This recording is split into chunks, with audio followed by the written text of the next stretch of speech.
Hello दोस्तों, कैसे हो आप सब लोग। ये जो आप लोग देख रहे हैं यहाँ पे 4 क्वेश्चंस जो है सेंड किए हैं वीएनए स्टूडेंट गिरिजा ने, जिनका सॉल्यूशन हम लोग देखेंगे। साथ में काफी सारा कॉन्सेप्ट भी यहाँ पे सीखने वाले हैं। यस, तो चारों अच्छे क्वेश्चंस है जो कि किसी न किसी एग्जाम्स में आए हुए हैं। तो चलिएगा, इनको हम लोग वन बाय वन करके सीखते हैं, साथ में इनका कॉन्सेप्ट भी सीखते हैं। शुरू करते हैं।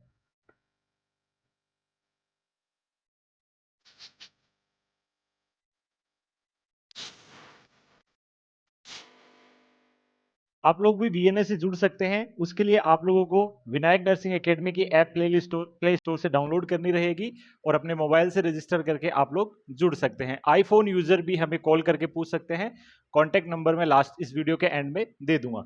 ठीक है दोस्तों, और अगर आप वीएनए स्टूडेंट हैं तो ऐसा 4-5 क्वेश्चन का, अच्छे क्वेश्चन का एक ग्रुप सेंड कर सकते हैं चैट ऑप्शन में जाकर के।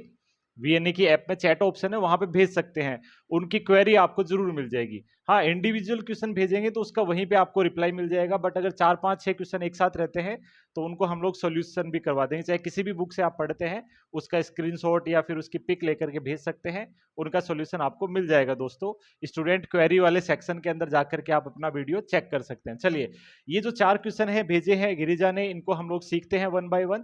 तो चलिएगा, पहला क्वेश्चन हम लोग देखते हैं। ये थोड़ा रिस्पेक्टिव चारों में सबसे इजी क्वेश्चन है, तो इसलिए सबसे पहले देखते हैं।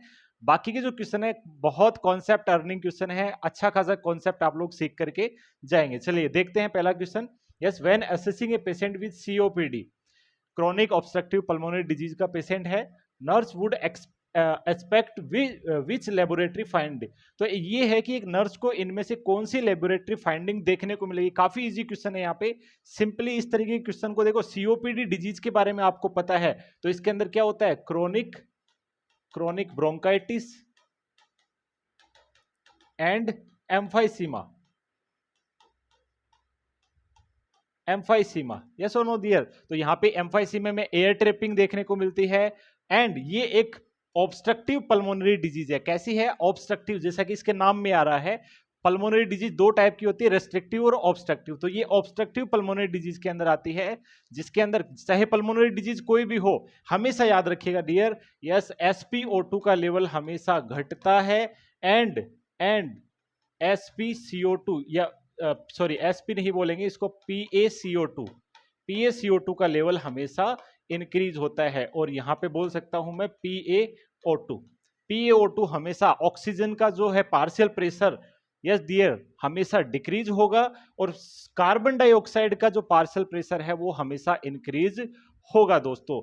इसी वजह से यहां पे क्या देखने को मिलता है, बॉडी के अंदर साइनोसिस वगैरह को देखने को मिलता है क्रोनिक ब्रोंकाइटिस की कंडीशन के अंदर, जिसे हम लोग क्रोनिक ब्रोंकाइटिस को ब्लू ब्लोटर के नाम से भी जानते हैं और इसको पिंक पफर के नाम से भी जानते हैं, जैसा कि मैंने आपको इस डिजीज के बारे में डिटेल पढ़ा रखा है। अब चलेगा, एक एक क्वेश्चन को, ऑप्शन को देखते हैं। पहला ऑप्शन कह रहा है डिक्रीज प्लेटलेट काउंट। तो देखिए दोस्तों, सीओपीडी के अंदर यस, ये वाली कंडीशन डेवलप होती है। इस वजह से मैं बोलूं तो आरबीसी के कंसंट्रेशन पे अफेक्ट पड़ सकता है, बट प्लेटलेट पे कोई अफेक्ट नहीं होगा। तो इस ऑप्शन को हम लोग रिजेक्ट कर देंगे। दूसरा ऑप्शन, इंक्रीज पीएओ2 एंड डिक्रीज पीएसीओ2। देखिए, चाहे कोई भी लंग डिजीज हो, हमेशा पीएओ2 पीएसीओ2 का लेवल, क्योंकि सीओ2 बढ़ेगी और पीएओ2 हमेशा डिक्रीज होगा दोस्तों। इसलिए ये ऑप्शन उल्टा है, इसलिए ये भी अपना क्या हो जाएगा, गलत हो जाएगा। जबकि होता कैसा, पीओ2 कम होगा, पीएसीओ2 बढ़ेगा।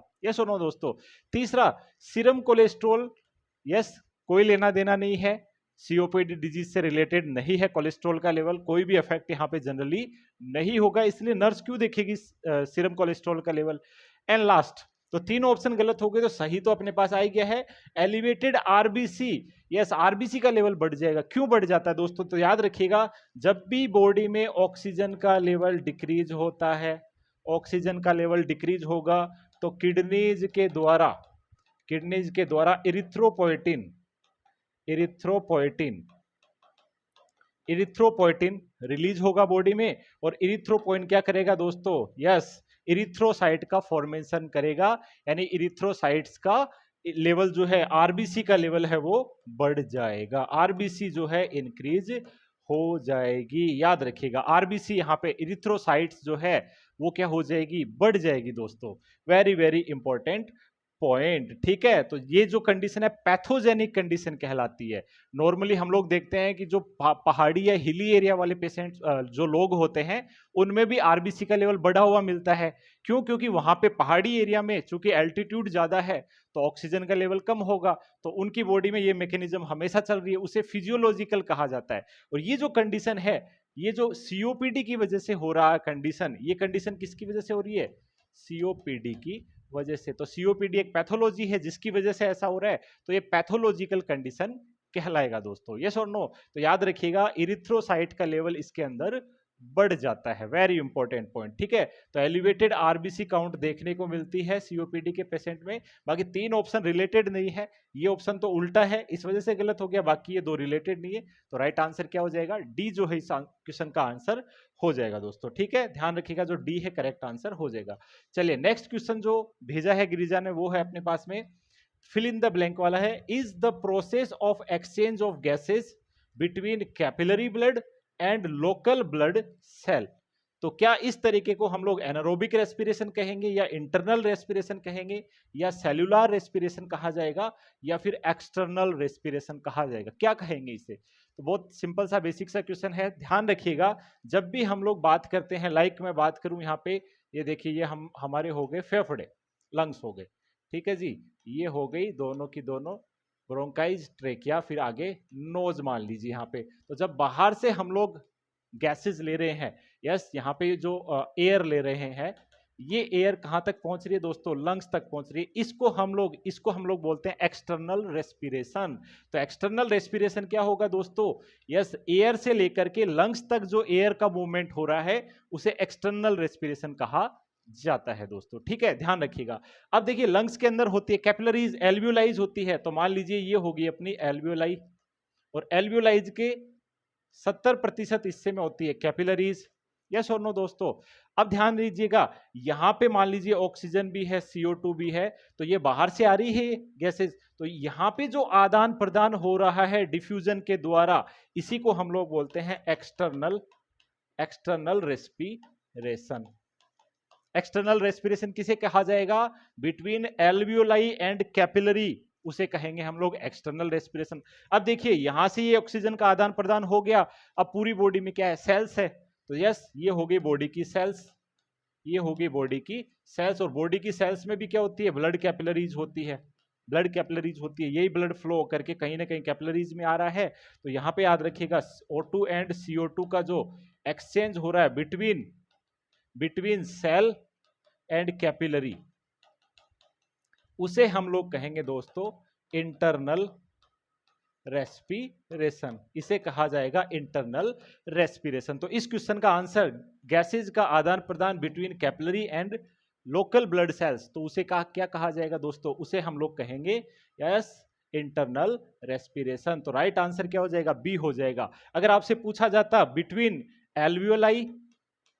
एल्वियोलाई एंड कैपिलरी, तो उसे हम लोग क्या आंसर देते? उसे हम लोग देते आंसर एक्सटर्नल रेस्पिरेशन। अब देखिए और समझिएगा, ये मान लीजिए अपना सेल है, इस सेल के अंदर ये न्यूक्लियस हो गया, और ये इस सेल में ये हो गया अपना माइटोकॉन्ड्रिया। ये क्या हो गया? माइटोकॉन्ड्रिया। और माइटोकॉन्ड्रिया के अंदर भी हमें अच्छे से पता है क्रेब्स साइकिल चलती रहती है। तो यहां पे क्या बन रहे हैं? हम अपने एटीपी बन रहे हैं, और इसे हम लोग कहते हैं सेल्यूलर रेस्पिरेशन। इसे क्या कहते हैं? Cellular respiration. यस और नो दोस्तों? ये माइटोकॉन्ड्रिया होगा, ये माइटोकॉन्ड्रिया होगा। माइटोकॉन्ड्रिया के अंदर क्या चल रहा है? सेल्यूलर रेस्पिरेशन चल रहा है, जिसके द्वारा ऑक्सीजन का कंजप्शन करते हुए जो ऑक्सीजन यहाँ पे मिल रही है हमें, यस जो ऑक्सीजन मिल रही है टिश्यू कैपिलरी से सेल को, और वो सेल के अंदर एटीपी बनने में काम आ रहा है, उसे क्या कहेंगे? Cellular respiration. तो अब ये तीनों कॉन्सेप्ट, एनारोबिक रेस्पिरेशन तो बिल्कुल अलग है, वो रिलेटेड नहीं है। एनारोबिक का मतलब होता है विदाउट ऑक्सीजन या एब्सेंस ऑफ ऑक्सीजन में जो रेस्पिरेशन होता है उसे एनारोबिक रेस्पिरेशन कहते हैं। यूजुअली अपनी बॉडी में एनारोबिक रेस्पिरेशन जब हमें ऑक्सीजन नहीं मिलती है जब होता है, और उसके बाद में हमारे क्या बन रहा है? लैक्टिक एसिड का फॉर्मेशन होता है। यूजुअली आप लोगों ने देखा होगा बहुत सारे बैक्टीरिया होते हैं जो कि एनारोबिक रेस्पिरेशन करते हैं, ठीक है, तो वो एनारोबिक रेस्पिरेशन कहलाता है। तो ये रिलेटेड अपने 3 जो बॉडी से रिलेटेड थे वो मैंने आपको बता दिए। इंटरनल रेस्पिरेशन का मतलब, एक्सटर्नल का मतलब क्या होता है? बिटवीन जो एयर हम लोगों ने लंग्स तक ली, तो एल्वियोलाइज और कैपिलरी के बीच में एक्सटर्नल रेस्पिरेशन, कैपिलरी और बॉडी की सेल्स के बीच में इंटरनल रेस्पिरेशन, और सेल के अंदर जो चल रहा है वो सेल्यूलर रेस्पिरेशन, इजंट इट। चलेगा, आगे बढ़ते हैं नेक्स्ट क्वेश्चन की तरफ। तो इस क्वेश्चन का राइट आंसर हो जाएगा B, which is internal respiration. Next question, yes, अच्छा क्वेश्चन है, देखिएगा। द लंग वॉल्यूम या capacity that does not change with pulmonary disease, very important. देखिए, कौन सा लंग वॉल्यूम या कैपेसिटी है जो कि पल्मोनरी डिजीज से अफेक्ट नहीं होता है यूजुअली। बहुत सारे लंग वॉल्यूम और आपने पढ़े होंगे, लाइक टाइडल वॉल्यूम होता है, इंस्पिरेटरी रिजर्व वॉल्यूम होता है, एक्सपिरेटरी रिजर्व वॉल्यूम होता है, रेजिड्यूअल वॉल्यूम होता है, vital capacity, functional residual capacity और टोटल लंग कैपेसिटी। तो ये 3 कैपेसिटी हम लोग पढ़ते हैं यूजुअली, और ये 4 जो है वॉल्यूम्स यहाँ पे हम लोग पढ़ते हैं। तो ये क्या है, इनके बारे में भी थोड़ा सा बता दूंगा, बाकी डिटेल से इनको पढ़ना है तो वीएनए की ऐप में जाकर के रेस्पिरेटरी सिस्टम में वीडियो लेक्चर आप लोग देख सकते हैं, पूरा डिटेल से वहां पे पढ़ाया हुआ है। यस, तो लंग वॉल्यूम या capacity that does not change with pulmonary disease. Pulmonary disease से कौन सा इनमें से अफेक्ट नहीं होता? 4 ऑप्शन है, मान लीजिए सभी ऑप्शन में होते तो भी आप क्या आंसर देते? तो याद रखिएगा, पल्मोनरी डिजीज 2 प्रकार की होती है दोस्तों। ये जो है जीएमसीएच चंडीगढ़ स्टाफ नर्स 2016 का क्वेश्चन है। 2 प्रकार की होती है, obstructive and second one is restrictive.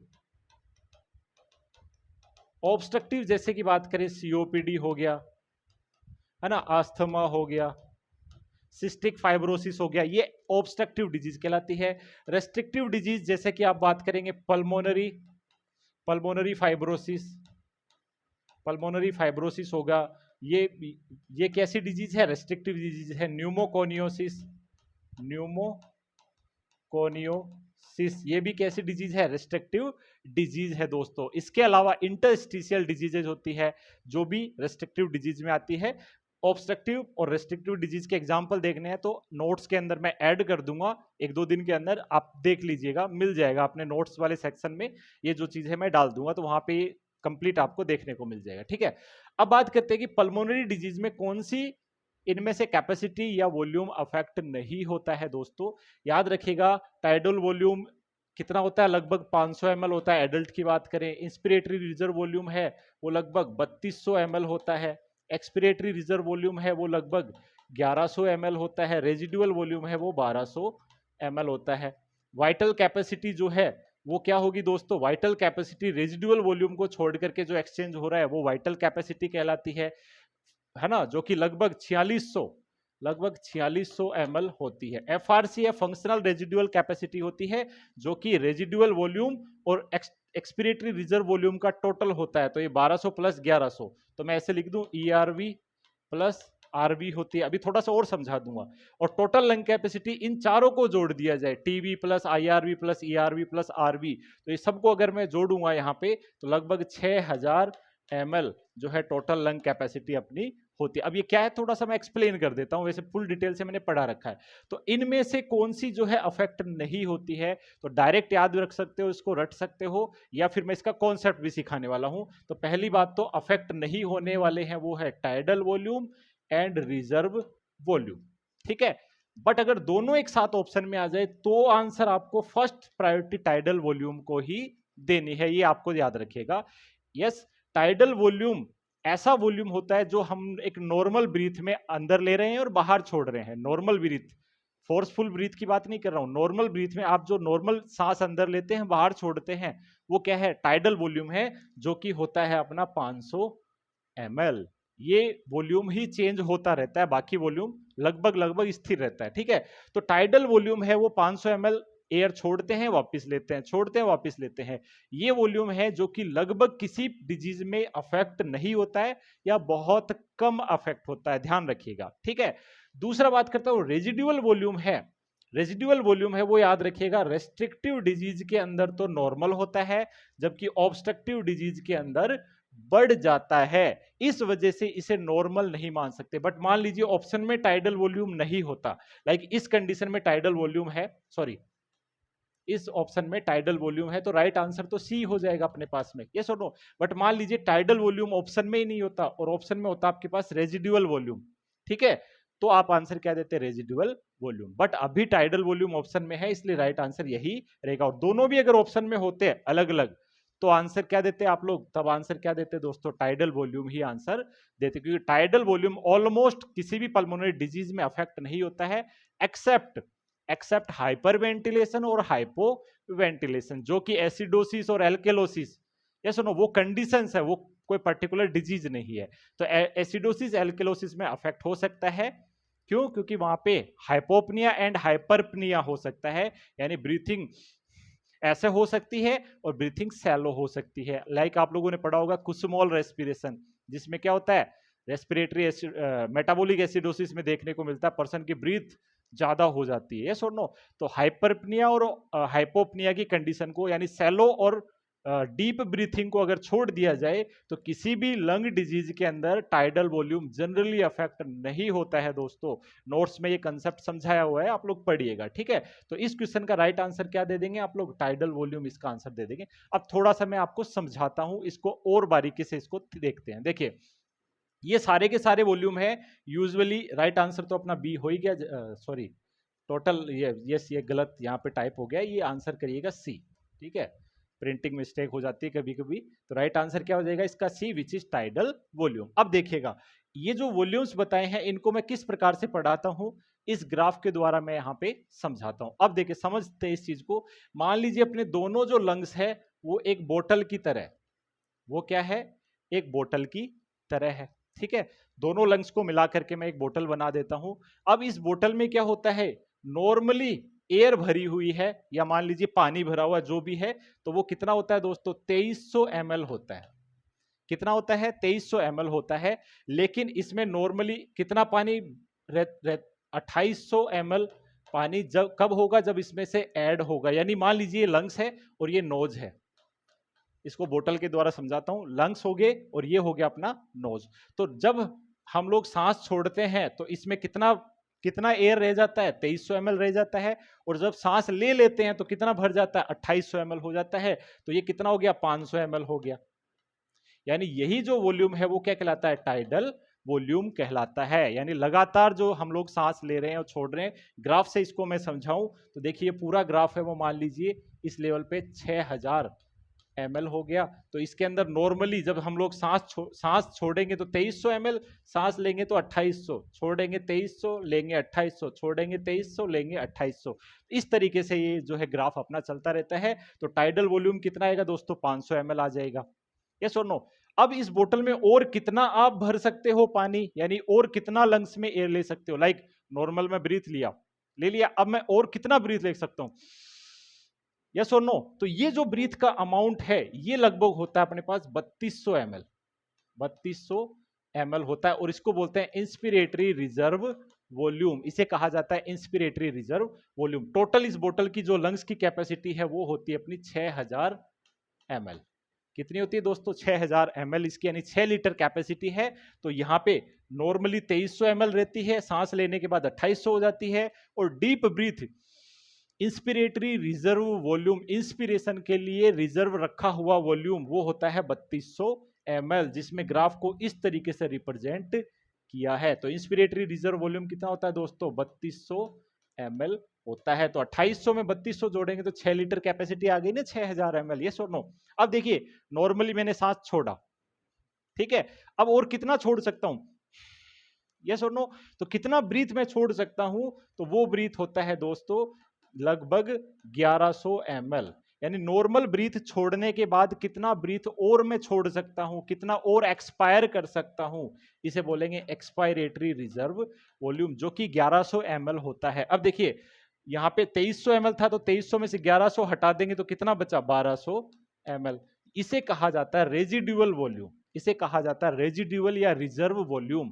तो रेजिडुअल वॉल्यूम वो बचा हुआ वॉल्यूम होता है जो कि सारा का सारा एयर अगर बाहर निकाल देंगे तो भी लंग्स में बचेगा, ताकि लंग्स चिपके नहीं, ताकि लंग्स कोलैप्स ना हो। कोलैप्स होने से बचाते हैं। रेजिडुअल वॉल्यूम कितना होता है, 1200 ml होता है। ERV 1100, TV 500 और IRV जो है वो कितना होता है, 3200 ml होता है। समझ में आई बात यहाँ पे। अब अगर इन दोनों को मैं जोड़ दूं तो इसे कहेंगे वाइटल कैपेसिटी। इसे क्या कहा जाएगा, यानी देखिए इसके अंदर जो वाइटल कैपेसिटी है, vital capacity yes tidal volume, yes inspirate, ये वाइटल कैपेसिटी ये हो जाएगा, सॉरी ये कहेगा functional residual capacity FRC. Functional residual capacity क्या कहलाएगी? ईआरवी प्लस आरवी, 1100 प्लस 1200, जैसा कि मैंने पिछले में बताया आपको एफआरसी ईआरवी प्लस आरवी होता है, जो कि अगर दोनों को जोड़ दिए जाए ईआरवी प्लस आरवी यानी लगभग 2300 ml जो है अपनी फंक्शनल रेजिडुअल कैपेसिटी होती है, याद रखिएगा।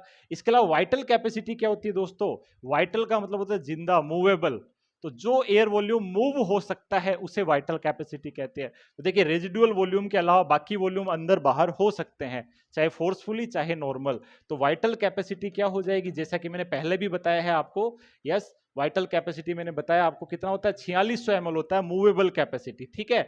तो मूवेबल कैपेसिटी कौन कौन सी है? आईआर भी मूव हो सकती है, प्लस टीवी तो मूव होती रहती है, प्लस ईआरवी भी मूव होती रहती है। तो ये हो जाएगा अपने पास 3200 प्लस टीवी हो गया अपने पास में 1100, सॉरी 500, 500 प्लस ईआरबी हो गया अपने पास 1100। तो इनको अगर जोड़ेंगे हम तो लगभग 4600 4800 के आसपास अपने पास क्या आ जाएगी? यस वाइटल कैपेसिटी जोड़ लीजिएगा आप लोग, 32 5 37 और 11 4800, सॉरी 4800 ml के आसपास जो है 4600 4800 के आसपास अपनी वाइटल कैपेसिटी आती है दोस्तों। टोटल लंग कैपेसिटी तो होती है, सबको अगर जोड़ दे तो ये पूरी बोतल में पूरे लंग्स में कितनी एयर आ सकती है, तो वो टोटल लंग कैपेसिटी कहलाती है। अब देखिएगा, अब जो मैंने बताया आपको कॉन्सेप्ट यहाँ पे कि दो जो वॉल्यूम है वो चेंज नहीं होते हैं यूजुअली। कौन कौन से नहीं चेंज होते हैं? टाइडल वॉल्यूम और रेजिडुअल वॉल्यूम चेंज नहीं होते। तो इसको इस टेबल के द्वारा मैं थोड़ा सा समझा देता हूं, काफी इंपॉर्टेंट टेबल होने वाली है, ठीक है। यहां से आप क्वेश्चन, कोई भी क्वेश्चन आए आप सोल्व कर सकते हैं। देखिए टाइडल वॉल्यूम मैंने बोला हमेशा या तो नॉर्मल रहेगा या स्लाइटली स्लाइटली चेंज होगा दोस्तों, ठीक है, ध्यान रखिएगा। तो टाइडल वॉल्यूम को मैं क्या लिख सकता हूं? नॉर्मल, और यहां पर भी नॉर्मल, चाहे कंडीशन रेस्ट्रिक्टिव हो चाहे condition obstructive, like COPD, asthma, और रेस्ट्रिक्टिव मतलब पल्मोनरी फाइब्रोसिस या न्यूमोकोनियोसिस या कोई और डिजीज, ठीक है। तो इन कंडीशंस के अंदर दोनों ही कंडीशन में टाइडल वॉल्यूम है वो हमेशा क्या होगा दोस्तों? वो हमेशा क्या होगा? अनचेंज रहेगा, नॉर्मल रहेगा, या फिर स्लाइट चेंज होगा। तो या तो नॉर्मल रहेगा या फिर थोड़ा सा टाइडल वॉल्यूम है रेस्ट्रिक्टिव डिजीज में थोड़ा सा कम होगा या इसमें थोड़ा सा बढ़ जाएगा। सीओपीडी में थोड़ा सा बढ़ सकता है टाइडल वॉल्यूम क्योंकि एयर ट्रैपिंग वहां पे देखने को मिलती है, बाकी नॉर्मल रहता है। समझिएगा इस चीज को, एन गोले में नॉर्मल, ठीक है। अब बात करते हैं बाकी जितने भी वॉल्यूम है दोस्तों, वो रेस्ट्रिक्टिव डिजीज जब भी होगी, रेस्ट्रिक्टिव डिजीज जब भी होगी लाइक पल्मोनरी फाइब्रोसिस, न्यूमोकोनियोसिस या कोई भी कंडीशन हो, ऑलवेज डिक्रीज होंगे, ऑलवेज क्या होंगे?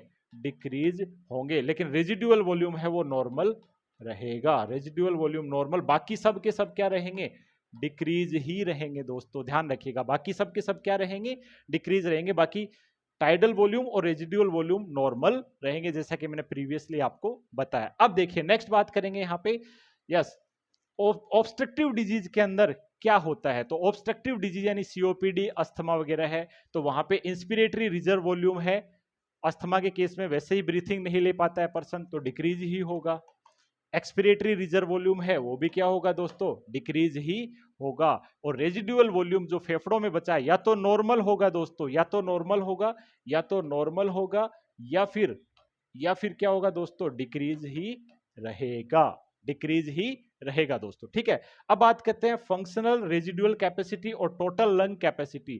तो ध्यान दीजिएगा, फंक्शनल रेजिडुअल कैपेसिटी और टोटल लंग कैपेसिटी, इनका अमाउंट सीओपीडी के केस में बढ़ जाता है थोड़ा सा। क्यों?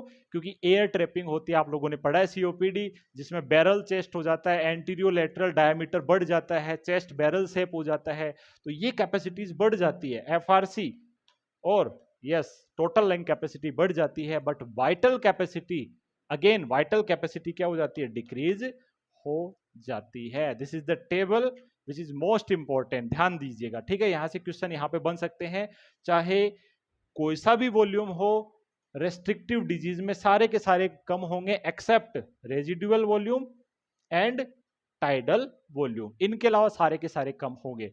इसके अलावा ध्यान दीजिएगा, सीओपीडी या अस्थमा जैसी कंडीशन है उनमें इंस्पिरेटरी और एक्सपिरेटरी रिजर्व वॉल्यूम है वो कम ही होने वाले हैं, और रिजर्व रेजिडुअल वॉल्यूम भी कम होगा या फिर नॉर्मल होगा।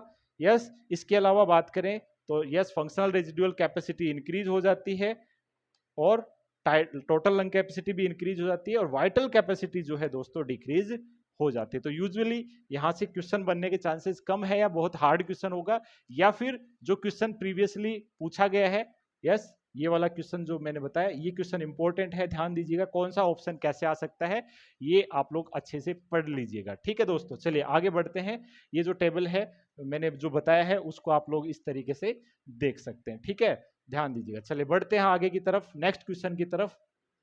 Total lung capacity in newborn is, yes इस क्वेश्चन से पहले थोड़ा सा एक डाउट रह जाता है, वो है रेजिडुअल वॉल्यूम के बारे में। तो रेजिडुअल वॉल्यूम देखिए या तो नॉर्मल होगा या फिर सीओपीडी की कंडीशन में, यस दोस्तों थोड़ा सा मैंने मिस्टेक किया है उसको करेक्ट करता हूं, सीओपीडी की कंडीशन में इंक्रीज हो जाएगा। क्यों? क्योंकि एयर ट्रैपिंग हो रही है, एल्वियोलाइज बुले बुली फॉर्मेशन हो जाते हैं ना, तो एल्वियोलाइज इन्फ्लेट तो हो जाती है, डिफ्लेट नहीं होती है एम्फाइसीमा के केस में।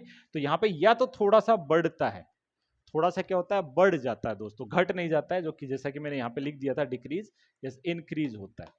ठीक है, बाकी सब ठीक है।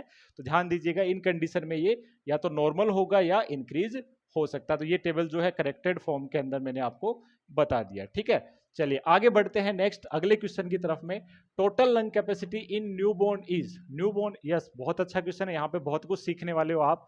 इस क्वेश्चन के लिए आप लोग गिरिजा को थैंक्स बोल सकते हैं, क्योंकि काफी सारा कॉन्सेप्ट यहाँ पे बताने वाला हूँ। देखो न्यूबॉर्न के अंदर पूछा गया है टोटल लंग कैपेसिटी, तो total lung capacity in adult जो कि मैंने अभी अभी बताई है, यस वो कितनी होती है 6000 ml होती है। तो न्यूबॉर्न के अंदर यहाँ पे अपने पास बात हो रही है कितनी होगी। ठीक है दोस्तों, तो यहाँ पे एक अच्छा सा कॉन्सेप्ट आपको सिखाने वाला हूं। देखो न्यूबॉर्न, न्यूबॉर्न के अंदर वेट कितना होता है 3 kg। कितना वेट होता है दोस्तों 3 kg होता है। तो याद रखिएगा यस, दो चीजें अक्सर पूछी जाती है, tidal volume and total lung capacity. ये कितनी होगी एक न्यूबॉर्न बच्चे के अंदर, न्यूबॉर्न बेबी जो कि अभी अभी जन्मा है, तो नॉर्मल वेट कितना मानते हैं हम लोग 3 kg मानते हैं, यस और नो। तो इसका वेट कितना होगा 3 kg होगा, यस और नो। और एक एडल्ट पर्सन का वेट जो है हम लोग मानते हैं 70 kg, फॉर 70 kg 70 किलो के एक आदमी के लिए को हम लोग नॉर्मली एडल्ट पर्सन मानते हैं, हेल्दी पर्सन मानते हैं, जिसका टोटल लंग कैपेसिटी है वो 6000 ml हो सकता है। अब देखिए एक दुबला पतला आदमी भी हो सकता है, यस और नो, तो उसका वेट कम हो जाएगा तो उसकी टोटल लंग कैपेसिटी भी कम हो जाएगी। बट ऐसा नहीं है कि एक पर्सन बहुत मोटा हो गया तो उसकी टोटल लंग कैपेसिटी बढ़ गई है, यस इसलिए आइडियली माना जाता है 6000 ml है वो एक हेल्दी, जिसका पर्सन का वेट 70 kg है उसके लिए जो है रेफरेंस दिया होता है। ठीक है, बाकी वेट के अनुसार एडल्ट में नहीं होता, पहली बात। तो दूसरी बात यहाँ पे न्यूबॉर्न के अंदर या बच्चों में वेट के अनुसार जो है टोटल लंग कैपेसिटी, क्योंकि देखो बच्चा जब पैदा होता है तो इतने इतने से तो लंग्स होते हैं, तो क्या उन बच्चों की लंग की कैपेसिटी क्या 6000 ml होगी? नहीं होगी ना। तो उसके लिए याद रखने का तरीका बताता हूँ। टाइडल वॉल्यूम देखो, एडल्ट में टाइडल वॉल्यूम था 500 ml, तो बच्चे में कितना होता है याद रखिएगा 5 to 8 ml पर केजी बॉडी वेट, पर केजी बॉडी वेट। ऐसे ही टीएलसी कितना होगा तो याद रखिएगा 50 से 80 ml पर केजी बॉडी वेट होगा टोटल लंग कैपेसिटी, ध्यान रखिएगा। तो अगर मैं इसको सोल्व करूं तो टाइडल वॉल्यूम को अगर मैं सोल्व करूं बच्चे के लिए, तो इसको बीच का सा अपन 6 6.5 ले सकते हैं, ये सो नो। या फिर मैं बच्चे का वेट कितना 3 kg, तो 3 kg को इससे गुणा करूं तो 5 को 3 से गुणा करूंगा 15 2, और 8 को 3 से गुणा करूंगा 24 ml। तो अगर एक न्यूबॉर्न बेबी का टाइडल वॉल्यूम होगा तो वो कितना होगा 15 से 24 ml होगा, याद रखिएगा। अब पर केजी मत लगा देना, पर केजी लगा रहे हो तो 5 से 8 याद रखो। इसका 10 गुना होता है टोटल लंग कैपेसिटी जो कि 50 से 80 ml पर केजी। तो अगर total lung capacity of newborn में निकालना चाहूं तो वेट कितना है 3 kg है, तो इसको 3 से गुना करेंगे हम लोग, तो 3 से गुणा करेंगे तो आ जाएगा 152, इसको 8 24 240 ml। तो पर केजी लिखना है तो 50 से 80, और अगर टोटल लिखना है तो 50 से 240 ml जो है अपना आंसर होगा दोस्तों। ठीक है, अब मजे की बात है कि इस ऑप्शन के अंदर आप देखेंगे तो 100 ml दिया है, 150 350 दिया है, 500 दिया है, तो 500 तो एडल्ट में होती है, यस सॉरी 500, ये जो पूछा क्या यहाँ पे टोटल लंग कैपेसिटी, ये तो टाइडल वॉल्यूम होता है एडल्ट में, तो 500 नहीं होगा 150, यस दोस्तों। तो इसके सबसे नजदीक जो ऑप्शन आपको दिखाई दे रहा है वो कितना है 150 है। तो याद रखिएगा इस क्वेश्चन में तो 150 है, बाकी अगर कोई ऑप्शन में 150 के साथ में अगर 200 भी होता या 190 होता तो वो ज्यादा करेक्ट होता, याद रखिएगा, ठीक है। तो अगर 190 या 200 के आसपास कोई ऑप्शन अगर होता 150 के साथ भी तो वो आंसर आपका हो जाता, बट अभी ऐसा कोई ऑप्शन है नहीं, 350 इस रेंज से बहुत बाहर है, इसलिए करेक्ट आंसर क्या हो जाएगा 150 इस क्वेश्चन का आंसर हो जाएगा दोस्तों। और ये याद रखना दोनों के दोनों बहुत इंपॉर्टेंट है, काफी बार पूछे जाते हैं, टाइडल वॉल्यूम और टोटल लंग कैपेसिटी। चलिए अब और इनके बारे में थोड़ा सा मैं आपको सिखाता हूं, अभी अभी हमने सीखा है इसके बारे में। तो इस क्वेश्चन का राइट आंसर हो जाएगा अपने पास डी विच इज 150 ml, ठीक है। सफदरजंग दिल्ली नर्सिंग ऑफिसर 2018 का क्वेश्चन था। अब ये साथ में जो गिरिजा ने ये टेबल भी हमको दिया है एक्सप्लेन, शायद इसका भी एक्सप्लेनेशन वो चाह रहे हैं कि इस टेबल को भी एक्सप्लेन करना चाह रहे हैं, तो इसको मैं एक्सप्लेन कर देता हूं।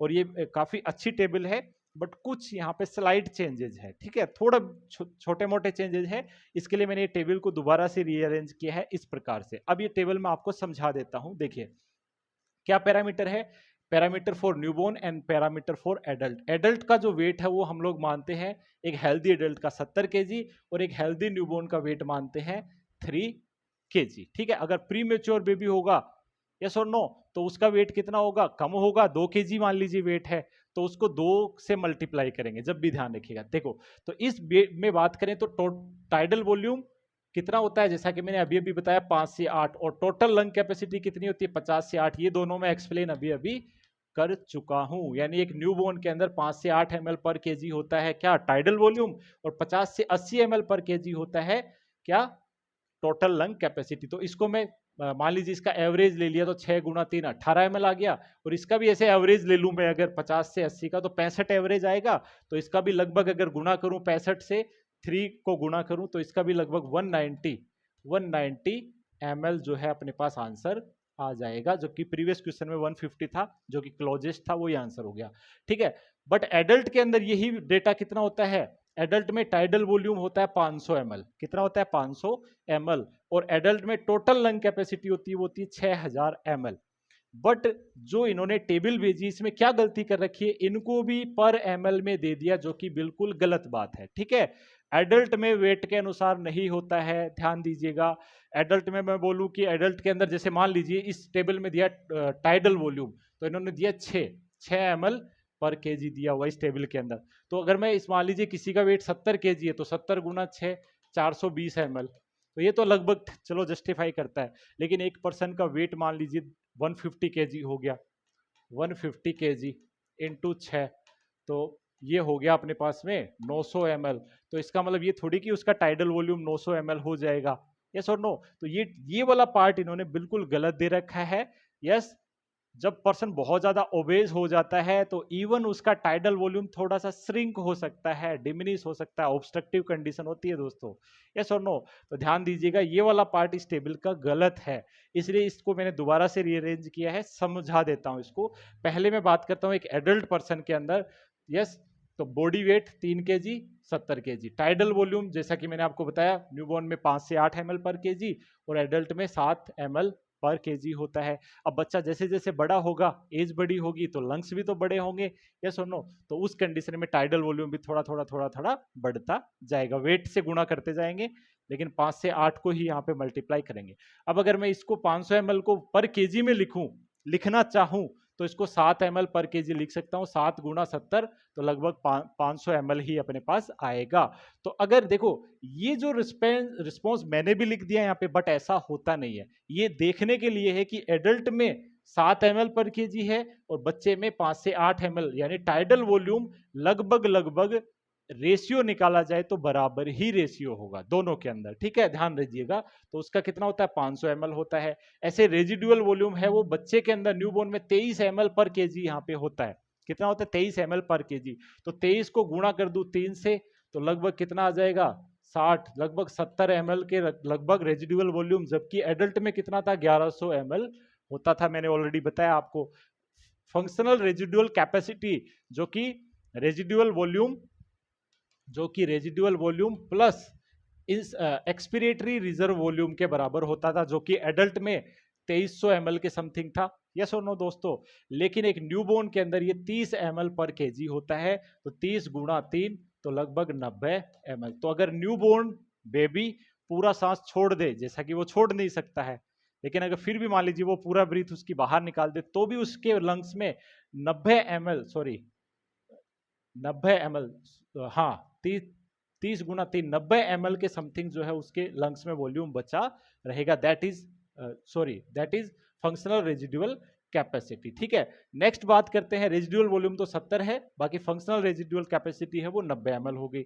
इसके अलावा वाइटल कैपेसिटी कितनी होगी? वाइटल कैपेसिटी मैंने आप लोगों को बताई थी, यस, रेजिडुअल वॉल्यूम को छोड़ के बाकी जो है वाइटल कैपेसिटी होती है, जिसमें inspiratory reserve volume, tidal volume और इंस्पिरेटरी एक्सपिरेटरी रिजर्व वॉल्यूम आते हैं।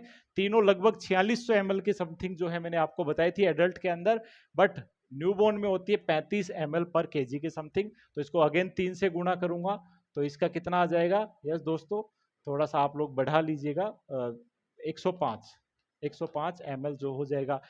अब पीएच की बारे में बात करूं तो एडल्ट की पीएच आप अच्छे से जानते हो, वो होती है 7.35 से 7.45। तो न्यूबॉर्न की भी इतनी ही होती है, 7.38 से 7.41, बस थोड़ी सी रेंज नैरो हो जाती है। यानी पीएच चाहे न्यूबॉर्न हो चाहे से एडल्ट हो, बराबर ही होती है, ऑलमोस्ट बराबर है। ठीक है, नॉर्मल PaCO2 की बात करूं तो एडल्ट में कितना होता है? 35 से 45 होता है। कितना होता है? 35 से 45 mm ऑफ Hg होता है। तो न्यूबॉर्न के अंदर थोड़ा सा कम होता है, 5 कम कर लो, तो न्यूबॉर्न में थोड़ा सा स्लाइटली डिक्रीजेज होता है, 30 से 35 होता है नॉर्मल CO2 का लेवल। PO2 की बात करूं, नॉर्मल PO2 की बात करता हूं तो 90 से 100 और यहाँ पे 60 से 90, यानी PO2 का लेवल न्यूबॉर्न में कम होता है। न्यूबॉर्न में क्या होता है दोस्तों? कम होता है, ध्यान दीजिएगा। नेक्स्ट SaO2 SpO2 का लेवल की बात करूं तो बराबर होता है। सेचुरेशन ऑफ ऑक्सीजन की बात करूं तो यस, दोनों के अंदर क्या होता है? लगभग बराबर होता है। इसके अलावा रेस्पिरेटरी रेट जो है बड़ों में होती है 12 से 18 ब्रीथ पर मिनट, जबकि न्यूबॉर्न में होती है, ये क्वेश्चन काफी बार आता है, ध्यान दीजिएगा, न्यूबॉर्न में कितनी होती है? 35 ब्रीथ पर मिनट, या रेंज वाला क्वेश्चन भी कई बार आया हुआ है, 30 से 60 ब्रीथ पर मिनट होती है। ये बहुत इंपॉर्टेंट क्वेश्चन है, ध्यान दीजिएगा, पूछा जाता है। और ऑक्सीजन कंजप्शन, एक न्यूबॉर्न बेबी की रेस्पिरेटरी रेट ज्यादा होती है तो वो 6 से 7 ml पर केजी पर मिनट जो है कंज्यूम करता है ऑक्सीजन, जबकि एडल्ट में रेस्पिरेटरी रेट कम है, इसलिए वो इसका लगभग आधा कंजप्शन करता है। तो एडल्ट कंजप्शन कम करता है, न्यूबॉर्न कंजप्शन ज्यादा करता है, क्योंकि न्यूबॉर्न की रेस्पिरेटरी रेट ज्यादा है। तो ऑक्सीजन का कंजप्शन न्यूबॉर्न ज्यादा करेगा, रेस्पिरेटरी रेट न्यूबॉर्न में ज्यादा होगी। SpO2 का लेवल लगभग बराबर होगा दोनों में।